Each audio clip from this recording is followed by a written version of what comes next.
Hello, guys. You remember the picture that posted last week ago concerning the guy that stood in the front of Mr. Obi during the time of his campaign? I told you about that. They got him arrested and he was accused for so many things. But the good news today is that the guy has been set free and they have released him. I want you to watch the video for you to see all the atrocity, all the false allegations those people put against that boy or lay against that guy. But I want you to understand this particular thing before I go on. Did you know that all this thing that is happening to this boy is going to be a great guy in Nigeria? I want to let you know. At the age of 15, this guy circulated in the whole world. He did something that nobody had done before when he stood in the front of President Obi during that time he was campaigning. Okay, now, again, something else has happened now that make him again escalate in the whole world today. You can see that it's a very big sign of this boy being a great guy in Nigeria. At the age he is right now, this is now 17 years old. The whole world is carrying him. He shows himself in all television. That is one of the things that this boy, everything that is passing through today is a one way of God to expose him to the whole world. Please, I want you to watch it. These people do this thing. It is a way of God to expose this guy for the whole world to recognize him. And anytime this thing happens to him, you see that everybody will be panicking. Watch the video and see, and drop your comment what you think about this guy situation. Latest gist of today. Ciao.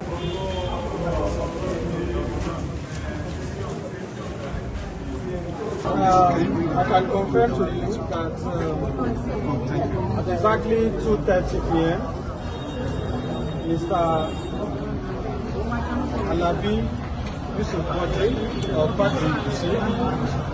was physically handed over to me by the authorities of the Nigerian Correctional Service.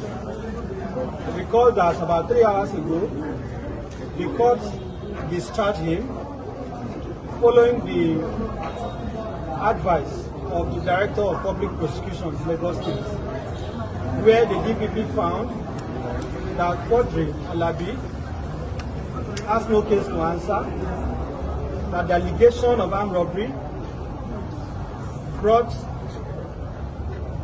and made by the police is without substance, without evidence, and that he was innocent. However, as you may be aware, when a court makes an order discharging a person, there is an administrative process that has to follow, which is basically for the signing, the preparation and signing of his release warrant.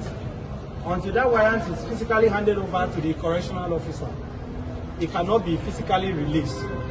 So now the warrant was signed and handed over, and Quadri is now free and is going home and is no longer returning to the medium security custodial center.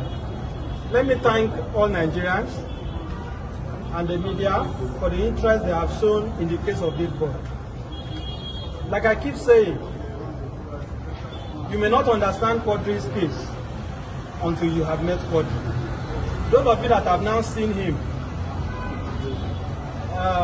you don't need to have power of clairvoyance. You don't need to be a prophet to look at this boy, maybe by looking at him, to know that, to have reason to question the allegation made against him.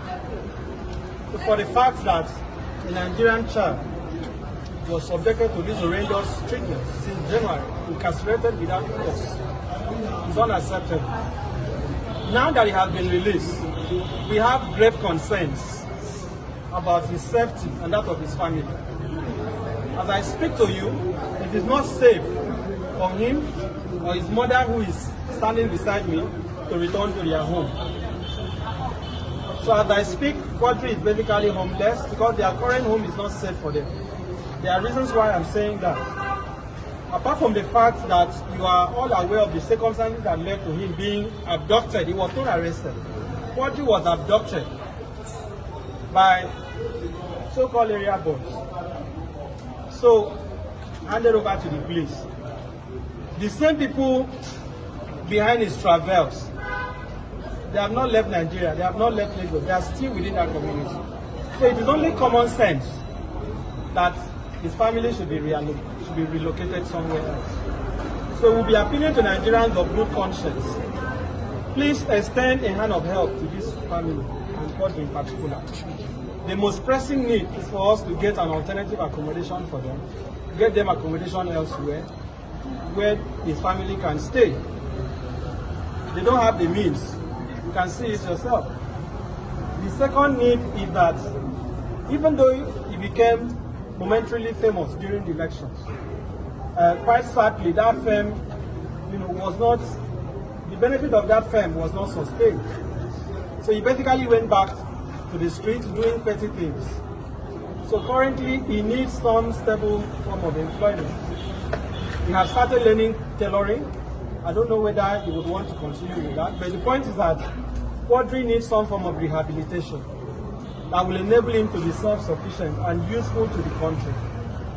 So we are appealing to any spirited member of the public out there that may want to assist him beyond just the accommodation. Please reach out to me.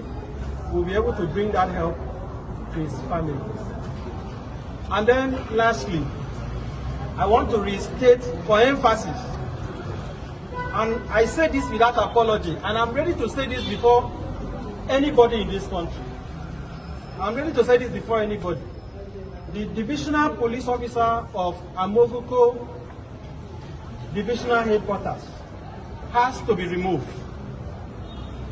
If the commissioner of police does not sanction him, along with the other officers who took part in this act of evil, what the commissioner of police Lagos will be telling Nigerians and the whole world is that the Lagos police now connive with criminal elements to abduct children and falsely frame them for armed robbery.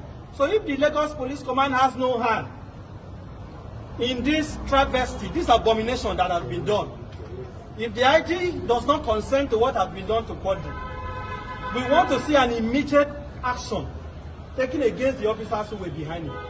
We are not going to withdraw this demand. And as I have said, the police must also compensate him, and we are demanding for 100 million. Our last demand is public apology. If these demands are not made, we don't bluff. If these demands are not made within 14 days, I can confirm to you that I will be approaching the court. I will also be going directly to the Police Service Commission. One message we want to pass clearly is that Quadri's case is not an isolated case. We are all discussing Quadri today because his case has come to public knowledge. So Nigerians should ask the DPO of Amoguko, how many more Nigerians does he falsely frame for armed robbery? How many more Nigerians does he falsely frame for murder? How many more people have they thrown false allegations on and had them remanded in prison or the custodial center? This travesty has to be addressed, and it is in the interest of the Lagos Police Command to understand the gravity of what has happened. And I want to repeat, we are not going to withdraw this demand, and we are ready to state this demand before anybody and authority in this country. So I thank you once again for coming out, and I want to appreciate all of you who have stood by him, who have shown patience with this family. Nobody should ever have to suffer what Quadri has suffered. I, as a lawyer, you were aware, in 2022, I went to prison for 1 month in this country because I took up a case against the governor. Yeah. So I have a practical experience of what it means to be wrongly incarcerated. And that is why nobody should be innocent. No innocent person should ever be made to spend a day in the prisons. Can we speak to Quadri about his experience in detention? Well, you can ask, but he may not be able to say a lot. Quadri, can you share with us what happened? Were you tortured? Did you come to under any form of abuse? What happened in prison?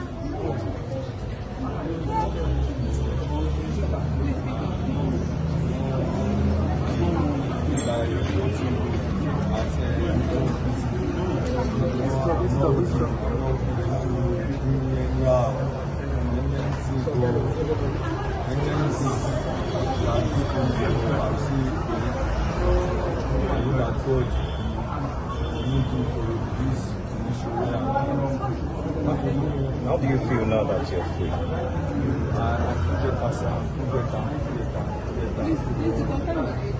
How old are you? 17 years. What do you want to? Date of birth. No, 17. What do you want to do now? Your lawyer has said that you learned tailoring, but what do you want to do going forward? You want to go to school? How do you? Can you let him learn? I want to people should help my mother because she don't have anything, but they don't have anything to do. Please, everybody can help me, please. And once we live well, we are staying, want to sleep well. Please, everybody can help us. Thank Nigeria, my lawyer, my family, thank all of them. There was no promotion. You can go ahead. How do you for this case instance of violation in Nigeria? Instance of what? For this case, child right. Well, there are many children like Audrey in our correctional centers. The juvenile justice system in Nigeria needs to be revisited. It needs to be revisited. And what I have seen from experience, this is not the first time. I've had these battles with the police before. The good news is that we have always defeated them. And this is not going to be an exception. What you will find in each of these cases is that when police arrest minors, most times they will falsify their ages. You heard the magistrate make that point. If they had disclosed that Quadri was 17, not the 18, the magistrate would have asked questions. The magistrate would have had interest in knowing why he should be sent the way adults are being detained. But they lied about his age. They lied about his age. They lied about everything. How can you say a young boy committed armed robbery and you now bring him, attach him to strangers and say they are his casemates, and the whole country is moving on? That is not civilization. And then you go back, the DPO possibly has children, he possibly has a wife in his house, but he went home to sleep. He's not bothered, and you are doing this to a child, people he has never met, he doesn't have any relationship with. You said that his casemate for armed robbery. Meanwhile, even the touts that abducted him and brought him to me, they claim he was involved in street fighting, which is not true. And suddenly you brought him to court for armed robbery. This is an abomination. And the entire country should be alarmed. Should be alarmed. It's an embarrassment to the country. That is why I'm saying, if the Commissioner of Police is not part of this evil conspiracy, we want to see the action he's going to take against the DPO. We are not going to compromise on that demand. The DPO of Amokoko must be removed. We are not, under no condition, even at gunpoint, we are not going to shift on that demand. He must be removed. Can you speak to the mother, please? Mommy, ṣé English never shall be Yoruba? Yoruba, anyone, never listen. Báwo ni ẹ ṣe, báwo ni yìí ṣe dùn sí, báwo lẹ ṣe ló ṣe lára yín sí lẹ́ṣẹ̀ ọmọ yìí? Inú mi dùn ìwé ìròyìn tó dúpẹ́ fún àkọ́kọ́ pẹ́ mi lọ́wọ́ Mrs. Ansa mi. Torí pé kí ni òun ni ẹni tí ó jẹ́ kí ọ̀rọ̀ yìí níyànjú. Torí ní ìgbà náà ó lọ síbi iṣẹ́ ń aṣọ ṣẹ́gun lọ́wọ́ rẹ̀. Ọlọ́pàá kò ní àwọn bọ́ìsì mi lọ wọ́n láti ní àwọn ọlọ́pàá mi. Bàbá ẹ̀ kú sí ojú ọdún mẹ́ta lọ. Tí bàbá ẹ̀ kú nítorí owó tí wọ́n fún ẹ ló yẹ kí ra màálù, ó yẹ kí ra rẹ̀ sí. Ìfọwọ́ bọ́ìsì ọmọ mi ni wọ́n fún. Yóò tẹ́ ẹ mọ̀ owó òtún ọ̀pọ̀ ilé nìkan la gbà níbẹ̀ tó ẹ̀fẹ́ rí sójú àtọ́ ìpè ìyẹ̀sì bó ṣe rìn ọmọ ilé ẹ̀ lọ síbi iṣẹ́ ṣó ti yé yín àmọ́ mo dúpẹ́ lọ́dọ̀ Ọlọ́run mo dẹ̀ dúpẹ́ lọ́wọ́ gbogbo ẹni tó àdàdà lọ́ọ̀yà yìí. Èèyàn ni wọ́n àwọn méjèèjì àti Peter Obi Ọlọ́run ò ní pa báyìí ní agbára Ọlọ́run. Mọ́mí ṣàkọ́bí ni àbí ọmọ mélòó lẹ́yìn? That's my last born. Last born mi ni. How many other children? Ọmọ mẹ́rin péré náà ni mo bí. Obìnrin kan ṣoṣo, ọkùnrin mẹ́ta. Orúkọ yín mà. Mrs. Bola Alabi.